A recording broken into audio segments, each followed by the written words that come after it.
Okay, so Kwon, the founder of Terra Luna, has been under fire. A lot of big questions circling. What happened? Why did he move the company? Is it all coincidence? A bunch of other things happening all at once, too. He's really getting hit from all angles right now. He's trying to clear the air. We're going to let you in on his side of the story, what he's talking about, what he's coming back with, or his rebuttal, if you will, right now in this video. So go ahead and hit that like button, subscribe. I'll be right back. We're going to jump into it.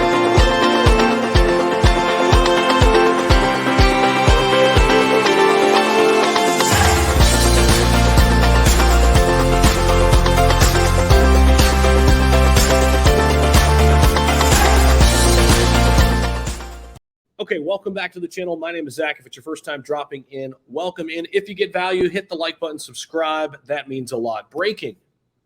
Kwon clears the air over Terra's Singapore move. So for those who don't know, there were a lot of reports surfacing over the internet of him being shifting to another country just days before the crash, and maybe it was on purpose. Now, he replied he's been living in Singapore since actually December 2021. He mentioned that Korea, though, has zero crypto taxes and a much cheaper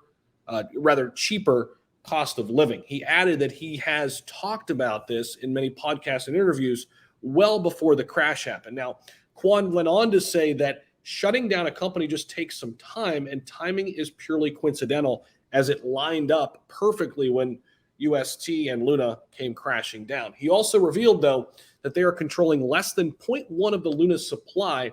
Thus, it's difficult to burn the tokens in order to help the community. That was something else that was been coming up quite a bit.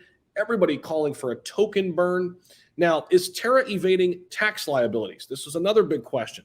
So he said that his organization doesn't have any outstanding tax liability left in South Korea. As per reports, the South Korean tax agency is after the Terra founder, imposing a tax of around $78 million. Now, the tax authorities are after Kwon over evading corporate and income tax. Kwon is refuting these reports, saying these are just interesting gossip. These are not true. Meanwhile, there are also reports coming from the nation that playmakers are demanding to summon Kwon over different allegations. To this, Kwon replied that he's happy to engage with any legislative inquiry to the best of his ability. So he's finally speaking up on some of these big questions and concerns that many people had, whether on the internet, investors, and other key pieces to this enormous puzzle that right now it just looks like a bunch of pieces spread out all over the table, and we're trying to piece it all back together. And eventually we'll have some more information, but I don't know if we'll ever have the full story, right? But no matter what, we're going to use this as a learning experience. We're going to learn a lot from this.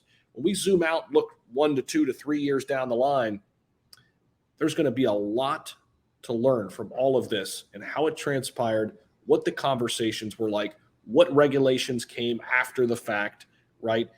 What the future of stable coins look like given this fallout. So a lot to unpack still. We'll be bringing you up to speed on the latest. I've got a couple other angles that I'm going to be talking about too with Terra Luna. As always, thank you so much for tuning in. Just a quick little update in this one. Thank you all so much for tuning in. Hit that like button on your way outside, and I will see you all in the next video. Later.